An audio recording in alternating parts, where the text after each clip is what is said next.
gërëm ñëpp sant ñëpp wax ne tey dañu daje fii ci turu maire yëpp muy maire du département bi maire du département mooy Aliou Sall maire ville Guédiawaye Aïda Sow Diawara maire Golf Sud Aminata Kanté maire Sam Notaire Beydi Ba maire Médina Gounass Racine Talla maire Wakhinane Nimzatt ak man mi maire Ndiarème Limamoulaye juróom-benn maire département bi ñu àndandoo jël seen baat jox ma ko ginnaaw bi ñu indee seen représentant ñu fii commune bu nekk représentant ñu ngi sama ginnaaw taxaw ànd ak représentant commune Ndiarème pour tey ñu lancer officiellement opération bi nga xam ne sunu mbokk service d'hygiène ñoo ñëw def si ko pour ñëw pomper dëkk bi def ci poudre fépp foo xam ne daal jàpp nañ ne war nañ fa def pour xeex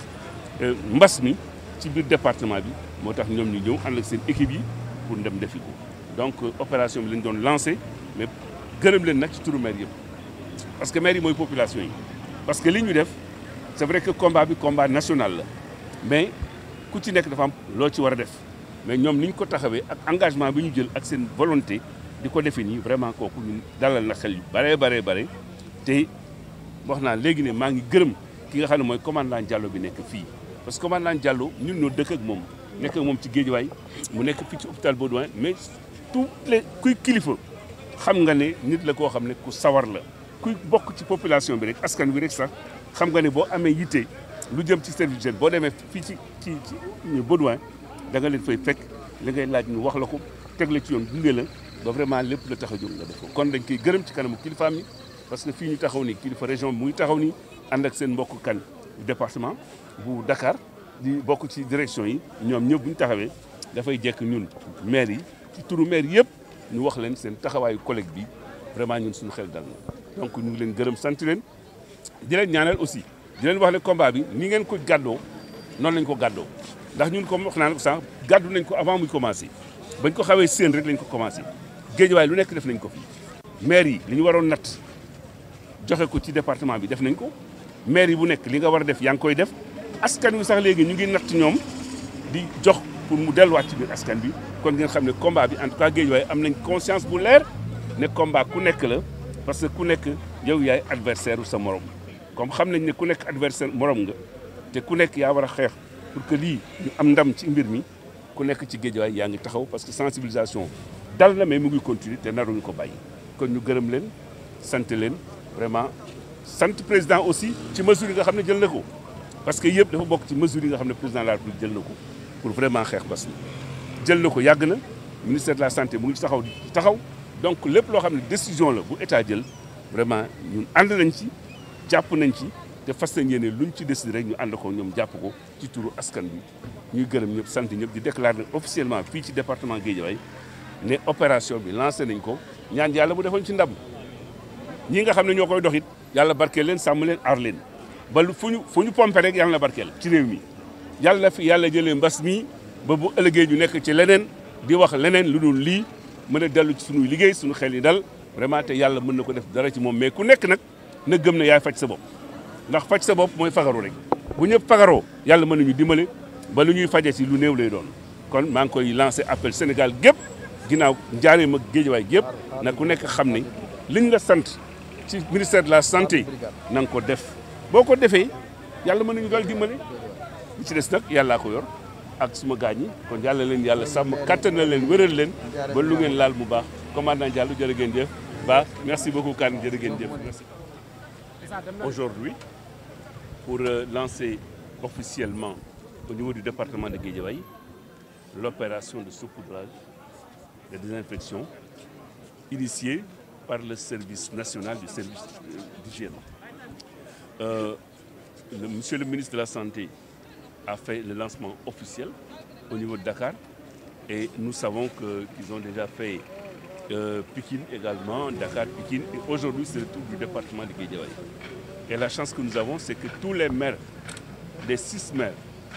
du département de Guédiawaye sont là représentés autour de ma modeste personne et à travers leurs propres représentants. À commencer par le maire Aliou Sall, maire de la ville, le maire Aïda Sow Diawara et également de Golf Sud, de Sam Notaire Aminata Kanté, de Wakhinane Nimzatt Racine Talla, mais également de Beydi Ba, Médina Gounass, et moi-même qui est représentant en tant que maire de la commune de Ndiarème Limamoulaye et très souvent le porte-parole et doyen des maires. Donc on est venu là pour lancer officiellement et solennellement cette opération de désinfection sur toute l'étendue du département. Maintenant, je voudrais, au nom de l'ensemble des maires, remercier également le service de l'hygiène. Le représentant ici présent à mes côtés, le commandant Diallo, est un partenaire du département de Guédiawaye, un partenaire de l'ensemble des autorités de ce département. Il se dévoue corps et âme et à chaque fois, à tout instant et en permanence, vraiment à la cause de la salubrité, à la cause de l'hygiène. Et il fait tout ce qu'il peut et parfois même il va au-delà de ses possibilités parce que nous savons tous quels sont les moyens avec lesquels les gens travaillent au niveau des départements. Mais heureusement, il a cette volonté, cet engagement et cette passion de la chose qui fait qu'à chaque fois que de besoin, il déplace les montagnes, il réussit à faire ce que les populations attendent de lui. Donc je lui dis merci devant les autorités ici présentes, parce que quand les autorités sont là, ses propres patrons, j'ai le devoir en tant que représentant de l'ensemble des maires de leur dire la satisfaction des maires du département. Maintenant, comme j'ai dit tout à l'heure, cette opération est une des phases du travail qui a déjà commencé depuis presque 4 semaines. Monsieur le préfet et le sous-préfet, au niveau départemental, avaient déjà organisé une rencontre pour permettre aux médecins-chefs et à tous les chefs de service de partager les problèmes et de trouver une contribution qui a déjà été faite par l'ensemble des maires. Tous les maires du département ont contribué vraiment à une certaine hauteur pour permettre qu'on puisse engager un certain nombre de frais. Au niveau de chaque commune également, si vous entrez là, vous verrez tout à l'heure qu'il y a un certain nombre de matériaux posés ici et là, simplement parce que des populations sont en train de participer volontairement, indépendamment et parallèlement aux opérations des maires. Parce que toutes les mairies sont fortement engagées dans cette lutte contre cet ennemi, comme on dit, invisible, inodore et incolore. Et la vérité, c'est que ce n'est qu'unis solidairement que nous pourrons réussir à combattre. Donc ce soir, nous sommes en phase d'un lancement et c'est un lancement officiel au niveau départemental, étant entendu qu'au niveau national, Monsieur le ministre a déjà lancé au niveau de Dakar. Je voudrais donc, au nom de l'ensemble des maires, féliciter nos parents de cette hygiène et leur montrer toute notre disponibilité et notre engagement à être à leur côté, parce que le travail qu'ils font, ils le font pour les populations, ils le font pour nous, et par conséquent, ils sachent que les populations, en tout cas le département de Guédiawaye, à commencer par les autorités administratives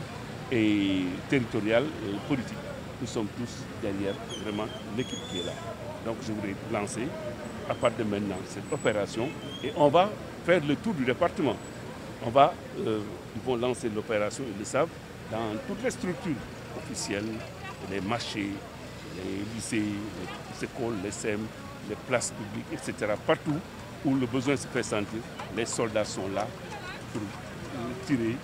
les coups qu'il faut pour éradiquer et tuer une bonne fois. Mën naa wax ni donc si tey li ñuy réunir ici mooy jàngoro bi nga xam ni dafa am benn vitesse de croisière li ñuy wax ak virulence donc c'est bu extraordinaire moo poussé service national donc de l'hygiène faire benn plan d'action pour désinfecter donc ici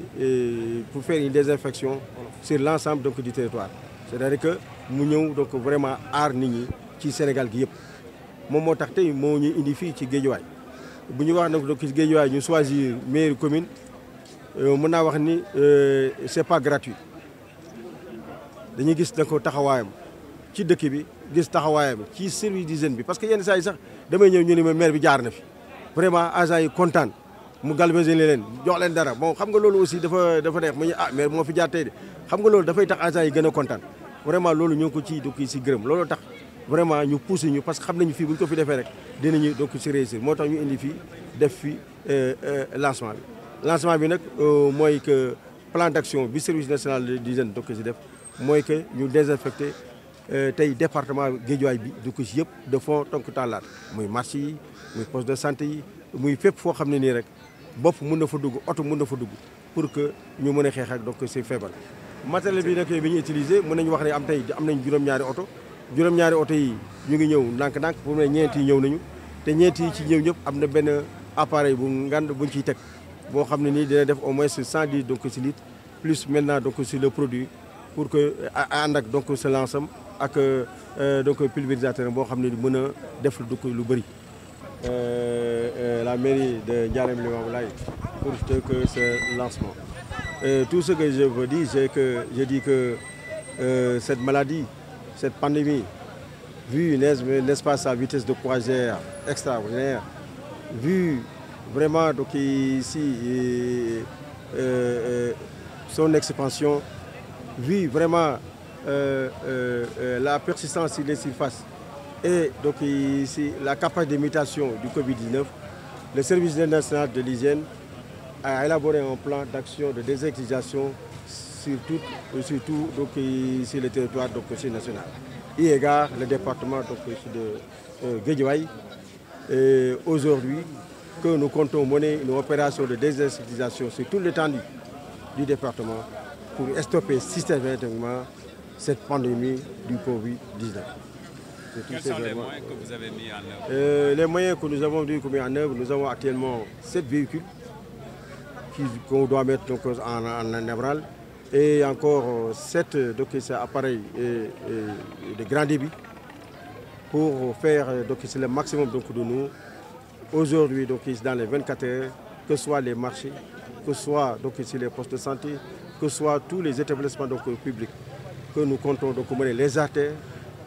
et toutes les surfaces donc, possibles que nous pouvons donc, aussi désinfecter. Cette désinfectation a un rôle déterminant parce que le produit que nous avons, dès qu'il est en contact avec donc, ici, le Covid-19, donc, ici, il est détruit donc, ici, immédiatement.